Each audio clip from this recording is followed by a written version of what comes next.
What's up, y'all? It's Charlotte, and as you've probably already figured out from the title of the video, I'm here to share with y'all how to make Instant Pot red beans.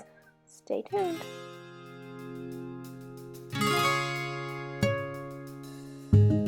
So as you can see here, I'm just washing and sorting my beans. I put a pound of dry beans in the colander, and I'm just running water over them, rinsing them, and also looking for anything that doesn't belong in the pot, because little pebbles or things can get in the beans and you don't want that in your food. Also, just so you know, this red beans recipe comes out just as creamy and delicious as stovetop beans in a fraction of the time. It can take hours and hours to cook beans on the stove, as you may know, but in the Instant Pot it takes an hour and a half max.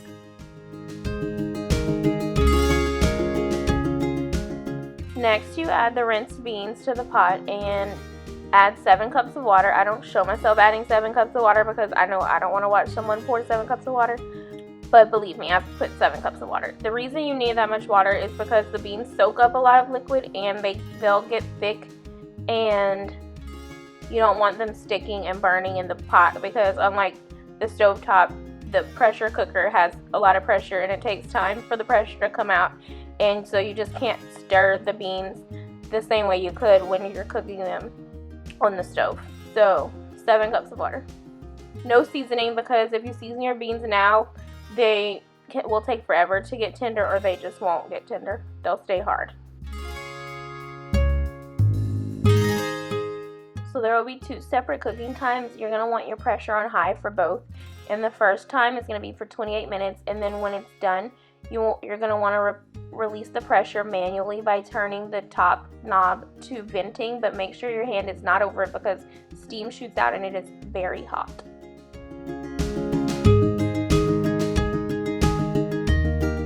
Next, you'll want to mash your beans against the side of the pot. Just mash them until the liquid starts getting a little thick, but make sure after you mash them you stir and get all the mashed beans off the sides of the pot so they don't stick and burn. And also, you'll want to run your lid upside down under cold water so that it cools off and it'll be able to reseal, because you're going to have to turn the pot back on. We're going to cook it again after we add the bell peppers, onion, celery. You'll need half of a white or yellow onion, 1 green bell pepper, and about 2 stalks of celery. As you can see in the background here, I also have a pound or a pound and a half of smoked sausage that I also cut up and put. And then there's Creole seasoning, garlic powder, onion powder, cayenne, and minced garlic that you'll want to add. And then also 2 bay leaves, which I don't have shown. I had footage of me cutting all these seasonings up, but they got lost somewhere. Then you'll want your pot on high for 14 minutes this time, just long enough for the vegetables and sausage to cook. Then you'll want to release your pressure, not manually this time. You'll let it release naturally. After the time goes off, the pot will just sit there and it'll vent on its own, and that takes about 25 minutes. As you can see, my beans are quite watery because of the added liquid from the sausage and the vegetables. But to fix this, you can set the pot to saute, and then just stir like you're cooking on the stove and let some of the water cook out. Even with this added step, cooking the beans in the Instant Pot is still way faster than the stovetop. Dry beans will take all day to cook on the stove. Here is where I'm sauteing them to let some of the water cook out and let them thicken.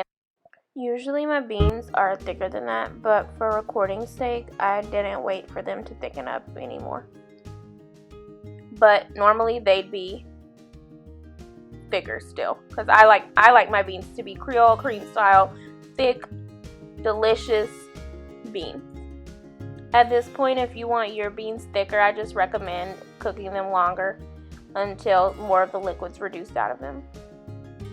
And here's the finished product. Please like, subscribe, comment. If you have suggestions for other things you want me to cook, other videos you want me to do, just let me know in the comments. Thank you for watching.